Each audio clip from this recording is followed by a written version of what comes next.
So, hello to everyone. Welcome to today's speaking club. Today we're talking about food. So I hope everyone has already eaten. You've had lunch or dinner or whatever, because if you haven't, you're going to be very hungry indeed before the end of our lesson. So be prepared for this. So if we look at the first slide, I can introduce myself. My name is Steve. I am from Scotland, although I now live in Canada, and I can say absolutely that food is a pleasure for me. I'm not so good a cook, I have to confess. It's not my strong point, but I'm an excellent eater rather than being a preparer of foods. And I really enjoy eating delicious food and trying new things and different combinations of taste. So it's something which I very much enjoy. So let's go around the room. Everyone can introduce themselves and answer this question if food is a pleasure for them.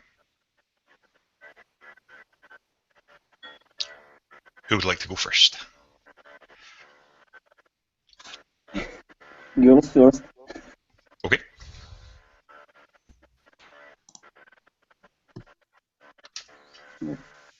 I'm just going to choose people at random then.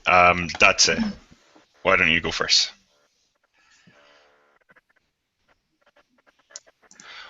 Oh, I can't hear you at all, that's it.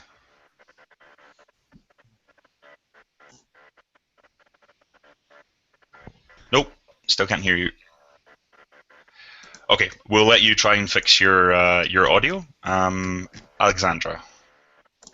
Yes, my name is Alexandra. I'm from St. Petersburg, and I can say that I enjoy both cooking and eating.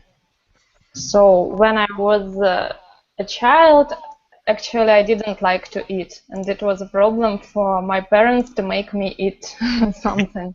But now I enjoy almost all the food I hated in my childhood and many other things.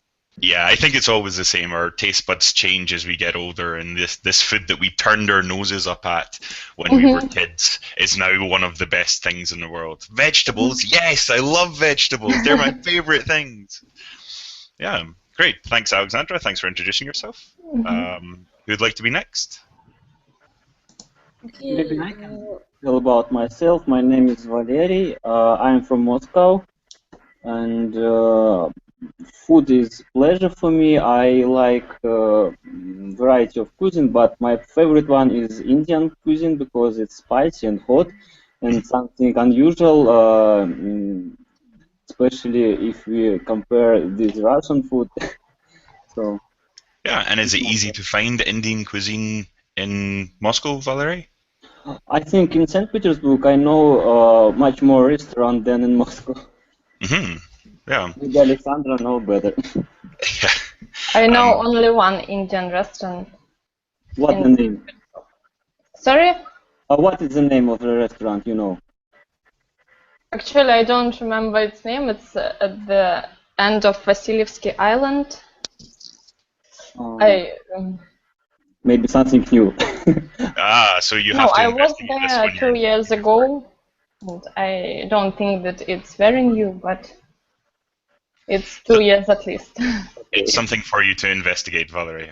Yeah, thank you. Yeah, thanks. Thanks for introducing yourself. Who would like to be next? Okay, me.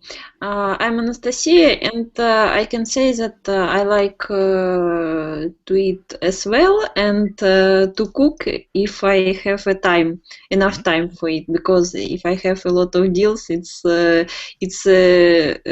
difficult to enjoy cooking. So, what about my preference? I like homemade food, but sometimes I enjoy, of course, restaurant food, which looks more delicious, I think. But at the same time, mostly it's not so healthy as it could be. That's why I prefer to eat more at home when I know what I put into this dish and so on. Yeah, absolutely. Sometimes the way that it looks so delicious is because it's, using a lot of oil or butter or something like this, which you maybe wouldn't use at home. So you can make it a little more healthily. Yeah, absolutely. Thank you. Thank you, Anastasia. Who would like to be next? Oh, that's it. We still can't hear you. No, maybe me. Okay. Okay. Yes, my name is Andrei. I'm from Odintsova. It's the neighborhood of Moscow, but maybe everybody knows me already. Actually, as for me, I don't think that food is some special pleasure. I'm quite indifferent about it. Of course, the main thing is that it must be nutritious and healthy. I prefer natural food, but I do not make very much about it, actually, to tell the truth. The main purpose of eating is to relieve hunger.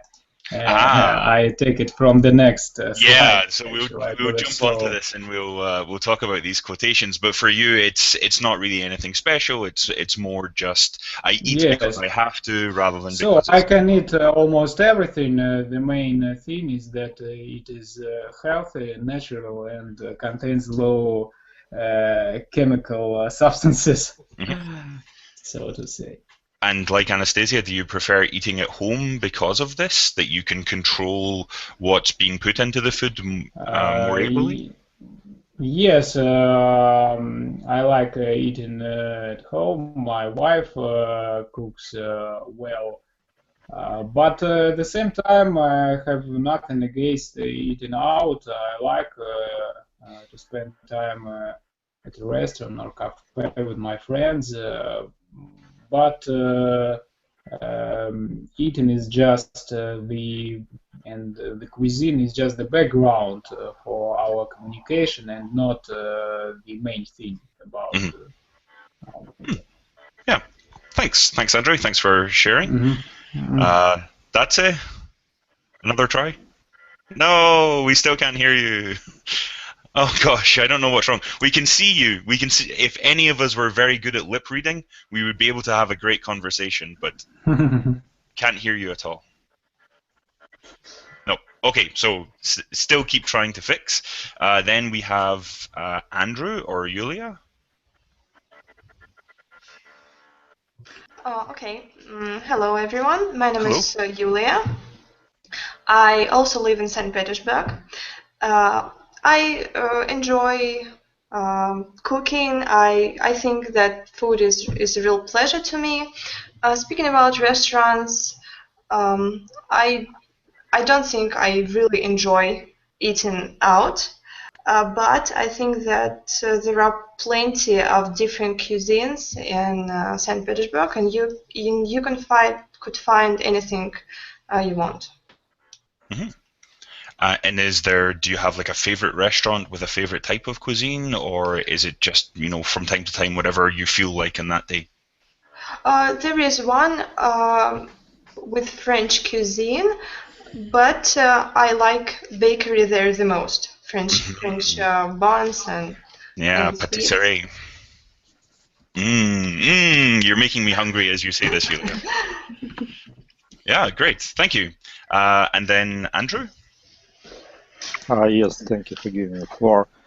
I will be a proponent of Russian cuisine in this club because it looks like nobody likes Russian cuisine, so I will be a great fan of Russian cuisine. You have to defend your home cuisine. Yes, absolutely, and I'm well prepared for that. But by the way, I forgot to introduce myself. My name is Andrei, and I'm from Veliki Novgorod. Don't as much as with Nizhny Novgorod, please. It's a completely different city. Yeah. And is there a particular dish that which you enjoy, Andrew? Yes, of course, it's caviar. And what do you enjoy about it compared to other dishes? It's great culture around this dish, and there's something similar to tea ceremony in China when you eat caviar properly. So it's a whole procedure that you need to follow, and of course accompanying drinks is also a very important part of this ceremony. Yeah. Excellent. Thank you. Thank you for introducing yourself, Andrew. We'll move on while that's us trying to sort out her microphone, and we'll go to the next slide. As Andrea already alluded to, that there are some quotations on the next slide, which we have to say if we agree or disagree with. So the first one is from Plato: "The enjoyment of food is not a true pleasure, because the purpose of eating is to relieve pain, hunger." So I know, Andrea, you already said that you agree with this. Is there a particular reason that you agree with this? Yes, I don't make much fuss about restaurants, dishes, and cuisine. So maybe it's not very important for me, of course, to relieve pain, to feel my body with nutritious energy. This is the main purpose of food. Yeah, We perfect. shouldn't make a cult of eating, so to say, if you understand me. Yeah, no, absolutely. And a lot of people do kind of almost fetishize it, like, oh, wow, this is, such great food or so delicious food. This is the most important thing ever. But for you, not at all. Not. I'm how to say, I'm moderate about it, not very passionate. Yeah. So to say. Yeah, great. Thank you. Does anyone agree with Andre? Would like to add to what he said?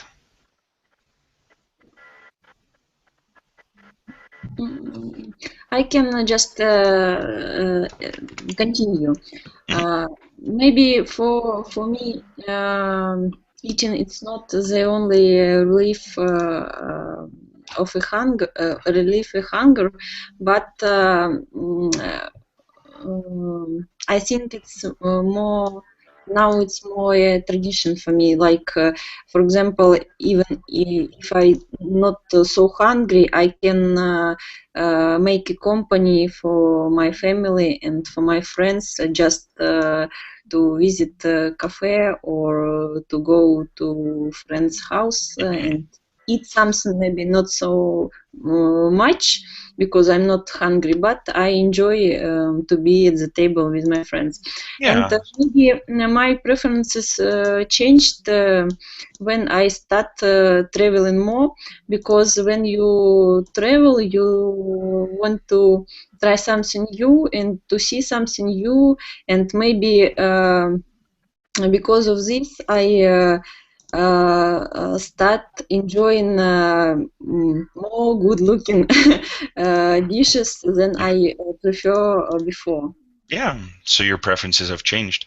But it sounds like for you it's more about the social aspect of eating rather than the food itself. So maybe you are agreeing with Plato that it's not the enjoyment of food which is the pleasure, it's the enjoyment of company and the enjoyment of friends which is the true pleasure for you. Mm-hmm. Yeah, thanks. Thanks, Anastasia. Does anyone else agree with this statement? Would like to add something more to it? Actually, I disagree with this statement because, from my point of view, eating and cooking, first of all, it's like art, and the human who are made some dishes, it's like maybe try to do something best, and if you taste it, it's wonderful. So I think that every dishes, it's like it's very interesting thing, and you should maybe feel it, and it's not like relief of pain because it's like, so we are so animal, but we are human, and we should maybe be much more intellectual. I don't know how to say.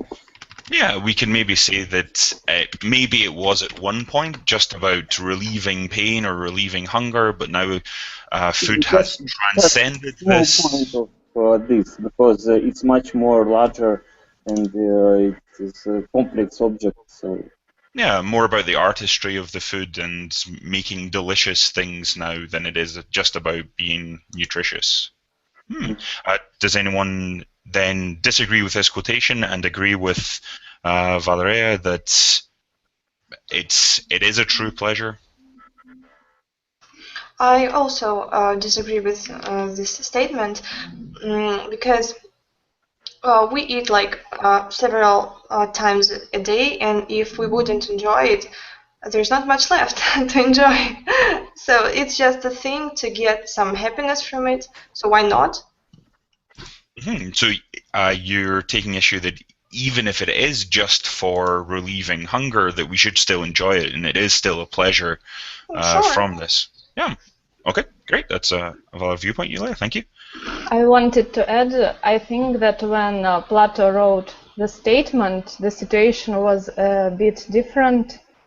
So most of the people, it was difficult for most of the people to get food. So it wasn't so easy as now to get to the shop and buy everything you want. So you needed to work for food. So the main purpose of eating was to get rid of hunger. So, and now times differed, and now we can take pleasure from eating. Yeah. So modern society has made this proverb, this statement, irrelevant. That it's not. It doesn't mean what it meant when Plato said it. Yeah. Yeah. Okay. I also have something to add or to what Alexandra said. That ancient Greece, it was a total different culture from ours, and they didn't put too much attention to what they eat in general. So they just ate something to relieve their hunger. Yeah. So the time has moved on. Yeah, it was a general point at that times. Yeah. And Andrew, what's your view on this? I'm not sure that the statement about ancient Greeks do not eat sophisticatedly enough is true.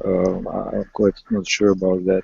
But regarding the statement, I think we need to take into consideration that Plato was a philosopher, and here he tried to show that he could take any statement and make it controversial from the very beginning and create a kind of paradox. So he made a statement and we now argue about this, but this is obviously true statement because this is true, and this is not true statement because the cuisine and eating is something much more for human being than just relieving us from pain. The same like saying that we are reading just to train our eyes and we are listening to the music just to train our ears, and if somebody thinks that, probably they need to participate in another type of discussion. Yeah, I like your comparison of philosophers to what columnists or opinion editorial writers of today. Like, they just want to be controversial to make people know who they are. It's an interesting viewpoint. Let's move on to the next one. Andrew, I'll let you take the first whack at this one. So this is from Laurie Colwyn. One of the delights of life is eating with friends. Second to that is talking about eating. And for an unsurpassed double whammy, there is talking about eating while you're eating with friends. What do you think of this one, Andrew? I think this is quite true, and we could see that the author is definitely related somehow to literature, I believe, or something like that, because it's definitely a tricky statement, and I couldn't agree with this more. Probably the another unsurpassed double whammy is to discuss your vacation with your friends when you are on vacation with your friends. So it's something like that. Yeah, that being able to share a love or a pleasure with your friends, I think, is always enjoyable. Yeah. Does anyone else agree with Laurie Colwyn's statement? Actually, soon I would like to ask you about the meaning of unsurpassed double whammy. It has a negative meaning or positive meaning? Here it's positive. A double whammy is saying that it's covering two things at once, and unsurpassed means that it can't be bettered. So this is saying, like, for the best thing which covers two things at once, there's talking about eating while you're eating with friends. Double whammy doesn't necessarily have to be positive. It can be negative if two bad things happen at once. So, you know, I was in a car accident, and not only was I injured, but for the double whammy, the other guy wasn't insured, and so I had to claim in my own insurance. So it's a neutral phrase. It's not necessarily negative or positive. But from the context here, it's absolutely positive. So Andre, then, did you have an opinion on this particular quotation? No, actually, I agree with the previous speaker that no, for me, eating with friends means much more in the terms of communication, of socializing, and not in consuming food itself. So when we are eating, when I am eating with my friends, we speak very little about eating, actually, about much more interesting things. Yeah, but definitely the first part of it is what you can agree with. Yes, is eating with friends is, of course, is one of the delights of our life. Yes, I would agree with it. Yeah. But the second statement I do not agree with. Okay. Yeah. Anastasia, I have a feeling you will also agree with the first part, at least. What about the second part? Actually, I agree with it, and I can say that maybe in Russian culture it's not so popular to be with friends and talk about eating. But during this year, I live in France, and I can say that it's their life. They every day they gather together and eat and talking about food. Maybe I don't know why. Maybe because their food are more good looking and more I don't know, inspiring than ours, but they can spend the whole evening talking about the food. I'm sure this must be cyclical, though, that if you talk about it so much, then you want it to look so good, and then if it looks so good, you want to talk about it more, Yeah, and if maybe it feeds into each other. Yeah, interesting. Alexandra, what about you? What do you think about this? Actually, I don't have many friends and acquaintances who talk about food. So we eat, and I can just say, "Oh, it's delicious," and then we speak about something else. Maybe I speak about food with people who are older than me when I visit them, and it's a kind of politeness. So I say that it tastes perfectly, and could you give me a recipe or something like that? You but have to give me actually, a recipe. I'm not interested in talking about food, so I can enjoy it silently or talking about other things. But for the first part, you agree that one of the delights of life is eating with friends and sharing the meal with friends, even if you don't necessarily talk about it. Yeah. Yulia, what about you? What do you think about this one? I don't actually have a strong opinion on that quotation because I don't talk with my friends about food, and it's always when I go to restaurant with them, we usually have other things to talk about. So the food would only be talked about if it was, like, if you had nothing else to talk about, or maybe if it was, would you talk about it if it was especially good or especially bad, or it wouldn't come up? Probably we would talk about it more if it was bad. I think that's human nature. We kind of like to complain a little bit. I think all of us, a little bit. Great, thank you, Yulia. And Valeria, what do you think of this one? I think that this quotation is right, and as previously was said, that in Russia it's not so common to speak about it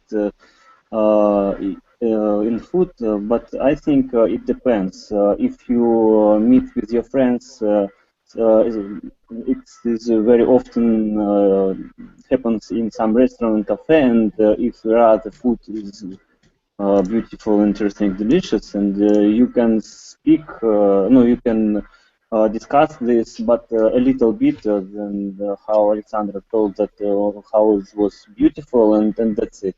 Because it's not common to discuss this topic, and we are not gourmand to talk about it. But maybe in the future, when our food culture will improve, so we can discuss on more high level as in Paris and in France. Yeah, when we all become gourmands or epicurists, that we can enjoy the food and start talking about it like they do on these sorts of cooking shows and things. Yeah. Yeah. Valeria, I'll stay with you and move to the last quotation here. The chief pleasure in eating does not consist in costly seasoning or exquisite flavor, but in yourself. What do you think of this one from Horace? Interesting quotation, and here is about how you feel and what is your attitude. So if you are in good mood and you are happy, so and the eating make pleasure for you, and the food it can be a very simple food, but you are happy to eat it, and it was very good situation. And but if you are in bad mood, so the situation is opposite. So every delicious meal will be awful. So depends the situation. Yeah, I think that's a good interpretation, that it's your attitude and what you're bringing to the meal, your mood, and that, you know, if you're in a bad mood, it doesn't matter how well it's prepared or the ingredients are used, it won't taste as good as something when you're in a good mood. In this situation, if you are bad mood, you eat only for relieve your pain, for hunger. Mm-hmm. Yeah, so maybe these are somehow connected. Yeah, great, thanks. Thanks, Valerie. Alexandra, what about you? What do you think of this one? To tell the truth, I don't know what to add, because I agree with Valera, yes, sorry. So it depends on you, on your mood, on your condition. So it's personally. So there can't be a meal or dish that everybody enjoys. So one person would say, wow, perfect, another one would say, oh, I don't like it at all. Do you think that there's a sort of food or a sort of meal which can change your attitude or change your perception? So Valera was saying, well, if you're in a bad mood and you eat something, you won't necessarily enjoy it. But do you think that there's foods out there or dishes out there which can change your mood? Change your attitude? Yes, sweet things always change my mood. So if I have a bad mood, I just need to eat something sweet, and then my mood is much better. Yeah, transformed. Thanks to cake. Huzzah! Huzzah for cake. Yeah, great. Anyone else have anything to add to this? Andre, what's your view of this quotation? Actually, according from what I previously said, for me it's a bit strange phrase. Maybe it makes sense only if a person is very hungry. In this case, of course, just eating, the process of eating itself is very pleasant for him. In all other cases, it's strange, maybe some pathology. It's just to find pleasure in the process of eating itself. without regard to whether it is tasty, well seasoned or not. Yeah, so that he has some sort of pathological desire to eat. Yeah. This is what Yes. brings him pleasure more than the actual flavor of the food. Yeah, that'd be interesting. It'd be interesting to test someone like this if you gave them something which was objectively not delicious, which had contrasting flavors or something like this, and if they still really enjoyed it just because of their attitude or their opinion. Yeah, because just reading this quotation, it seems strange for me. Maybe I do not understand right its meaning, but it's very strange. So Harris contends that eating itself is a pleasure for him, without regard to what he is eating. Well, I'm not necessarily sure that he contends that it's always a pleasure, but that the pleasure that one gets from food is what one brings to it, so one's attitude or opinion. And I think this is the way that Valeria and Alexandra certainly had interpreted it. But you know, all of these quotations are open to interpretation. That's the beauty of them. So if you're interpreting it in a different way, then that's perfectly valid. Let's move on. Andrew, what about you? What's your opinion of this one?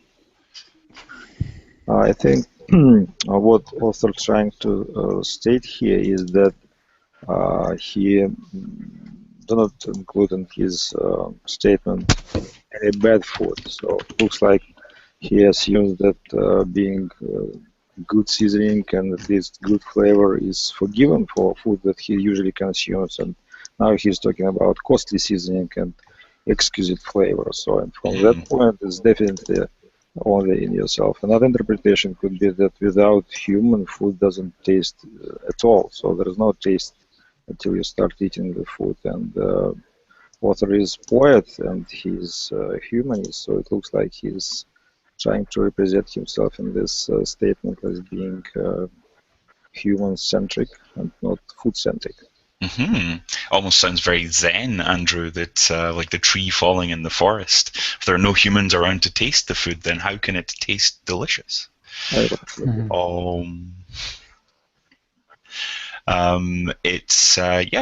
certainly a point about the exquisite seasoning that he's mentioning to say that it's, or costlet seasoning and exquisite taste, that it's interesting that he is assuming like a base level of deliciousness for this food, but maybe he's just using exaggeration here to say that even if you had costly seasoning and exquisite flavor, it still wouldn't matter for the actual taste of the food. It's only what you bring to it. Yes, it doesn't look like he think about awful foods when he wrote this. Yeah, interesting. Yulia, what's your opinion of this one? What I think is very close to Andrew just said. I think it's because it's about you can enjoy even simple food as long as it's tasty, nutritious, and made from fresh products. So it's useful. It's useful for you. You like it, so you can enjoy it. So that's the main point. Yeah, and do you agree with the earlier points made by Valera and Alexandra about it being your attitude towards this food, that if you're in a good mood, then it will taste good even if it's not so well prepared, or is it something independent of your attitude or opinion? No, I don't agree with that part because personally, with me, food doesn't have any influence at my mood. So it doesn't. When I'm in a bad mood, it couldn't improve it, and otherwise. And is it also true vice versa to say that your opinion doesn't have any influence on the food? Because this was also one of the points to say if you're in a bad mood, even if something is really well prepared, it won't taste as good as if you eat it when you're in a good mood. I don't know. Well, then you have an experiment. You have some homework to do, Yulia. You have to make yourself and be in a terrible mood and have something delicious and see if you enjoy it, and then make yourself be in a great mood and have something delicious and see if it tastes good. That's your homework. I will try. Practical homework. And Anastasia, last but not least, what's your opinion of this? Who do you agree with more? Okay, I agree with this quotation, and I can say that we, of course, can enjoy simple food. It depends from us, and I can say that people often can choose a restaurant not because of good price or delicious food, just because of, for example, atmosphere in it. Maybe in this restaurant some music and so on. They enjoy atmosphere more than the food, and they visit it again and again. And about influence food on us, I can say that I think it's proved then intake of hydrogen, which contains in sweet food and bread and so on, can increase hormone of happiness, and we start feel ourselves better and more happy. I don't know how to say, but it's proved. Yeah, I mean, we can talk about some foods which change your the chemical balance of your body, and so they can affect your hormones or the chemicals in your brain. Yeah, okay. Great, fantastic. Really, really good discussion. We'll move on to the next slide now, and this is thinking about particular methods of preparation. So for this one, we'll go through and we can maybe say if there's a favorite dish that we have or a dish that we know which is prepared in each of the ways listed here. So who has a dish which is prepared by stuffed something?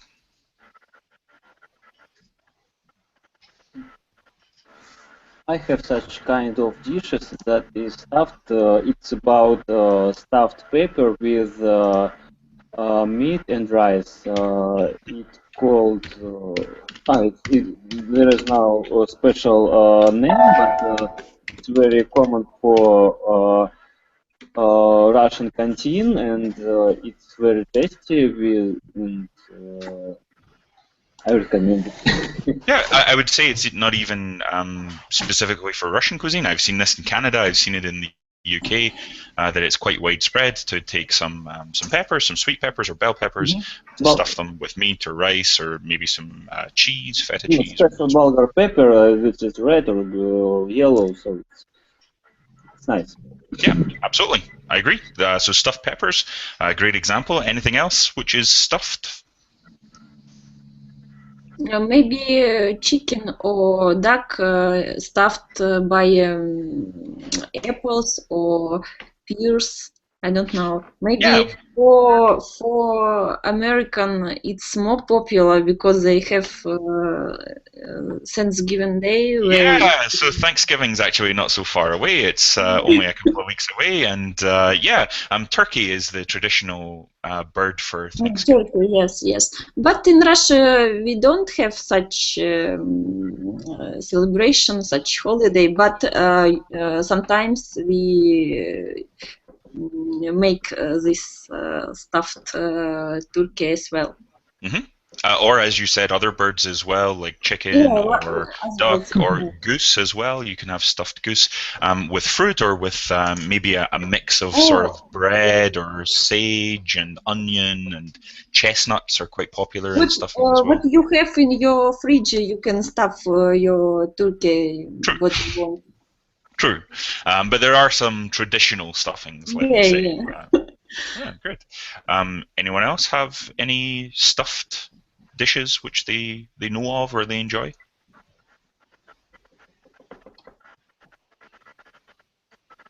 No, that's great. Yep, very good. Let's move on to the next one then. Grilled. Particular grilled dish. No, actually, as for me, I prefer grilled meat or fish or chicken, but on special occasions, it's nice to have it when you are at picnic, maybe in the countryside with your friends. But you should not abuse this food because it's not very healthy. But I agree, it's quite tasty Hmm. and good, and it is good for a special occasion out of doors, so to say. Hmm. In And when you're in saying Russia, it's grilled, quite popular. yeah, when you're Grilled, saying grilled, Andre, is this in a barbecue with like charcoal grilling? yes, yes. I mean, Yeah. either on barbecue, either with barbecue or on how to say. Forgot what spikes, meat, small pieces of meat on spikes, shashliks. In Russia, it is popular. Skewer. So this is a skewer. This metal rod is Skewers a on skewer. skewers, yes. Mhm. Yeah. So for this is one meaning of grill. Absolutely. We might, if you wanted to be very clear of what kind of grill we're talking about, use barbecue to say I'm barbecuing this meat. But grill can also mean something which is maybe flame grilled. So in a kitchen, you could also grill something by just applying heat to the top of it or to the bottom of it, and this would also be grill. Or in American English, if the heat is coming from the top, you can also talk about broiling. And it's the same sort of thing, which is maybe often thought to be actually quite healthy compared to maybe frying the meat or the vegetables. You can grill them, and it's somehow a little more healthy. Anyone else have a particularly favored grilled dish?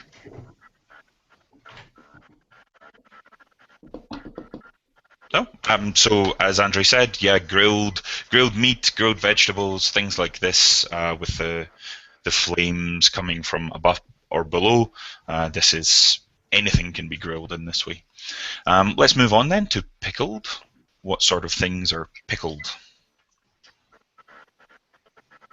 Like some vegetables like tomatoes and cucumbers are very popular, and in Russia we have very famous summer tradition to pickle this stuff, tomatoes and cucumbers, in order to eat it in winter.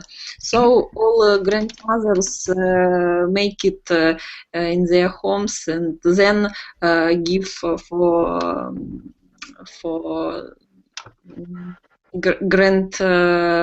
granddaughters and grandsons. Yep.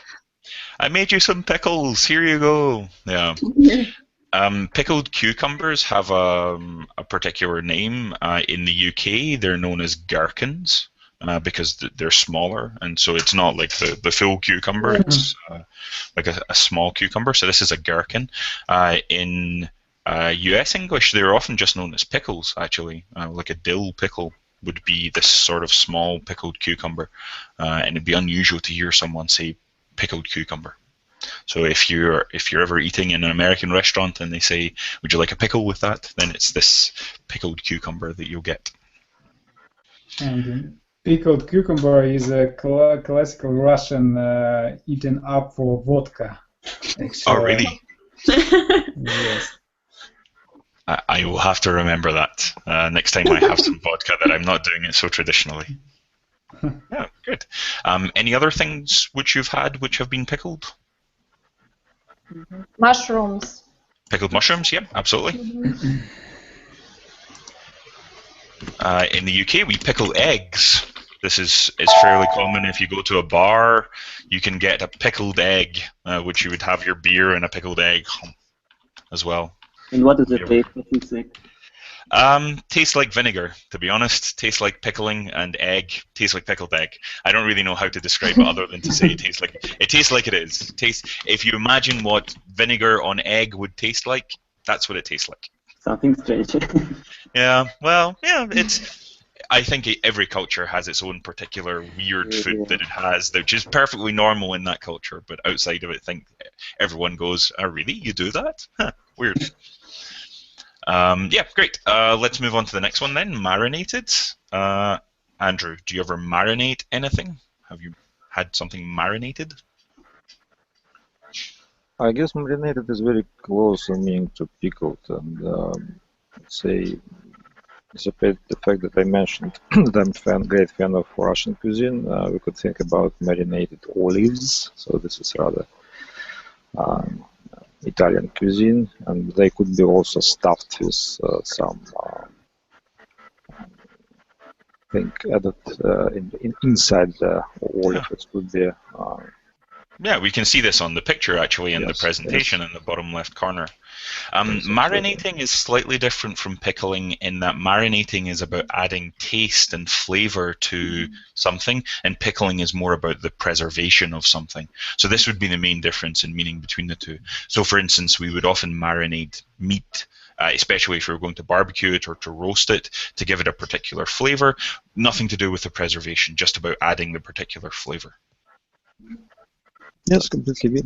You always marinate especially some types of the meat before you barbecue it or grill it, to preserve its flavor or to get rid of some not very pleasant taste that otherwise will be exposed absolutely. to the grilling. Yep. So it's maybe about amending the taste slightly or altering the taste slightly. Yeah. Does anyone else have any favorite marinades which they use when they're cooking? No, actually, I can't imagine any marinade food besides meat for barbecue and olives. Maybe anybody knows? I don't know anymore. Great. Very good. Okay, let's move on to the next one then. Cured. What sort of food is cured? Actually, even after I have checked it in the dictionary, I do not completely understand what does it mean, cured. Okay. So this it's a way of preserving. I'm sorry, Andrew. We were both trying to say the answer there. Andrew, on you go. Yeah. Actually, this is a way to process food like ham, or sometimes it could be kind of dried or processed with just some special atmosphere, so that it could be preserved for a while. And you could see here the ham rounded around, probably mozzarella or something like that. This is cured ham. Yeah, so ham is very common to be cured. It's about, again, preservation. Pickling is one way to preserve something. Curing is another way to do it. It's especially using salt to preserve the ham. So you often see things which are... So it differs from smoking. Yes, because smoking is about using smoke instead of salt, but everything is about the preservation, or between these two, it's about the preservation of the food which you have. Okay. It could be maybe fish done by curing. Yes. Yeah. Often you can have like salted cod or something like this, and this you could maybe say is cured. Also, you can smoke fish as well. It's quite common to have smoked fish and smoked salmon maybe. Yep.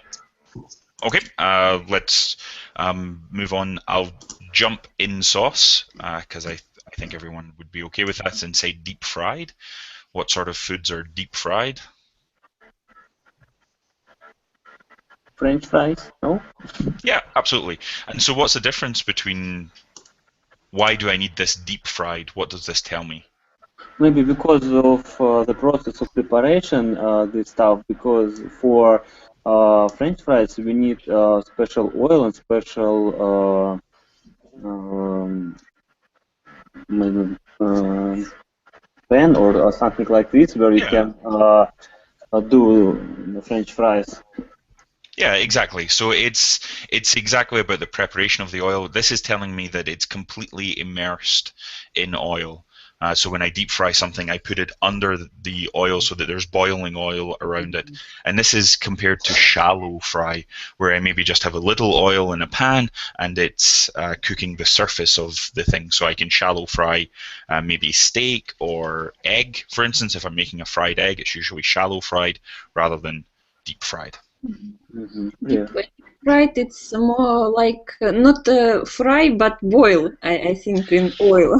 Boiled in oil, yeah. Yeah, Would be. I know that donuts are preparing are cooked in the same way. Yeah, absolutely. So donuts, you deep fry them, you drop the dough in, and they kind of float around on the surface of the oil, and you have to turn them over rather than French fries where they stay under. But yep, you use a deep fryer for that. Yeah.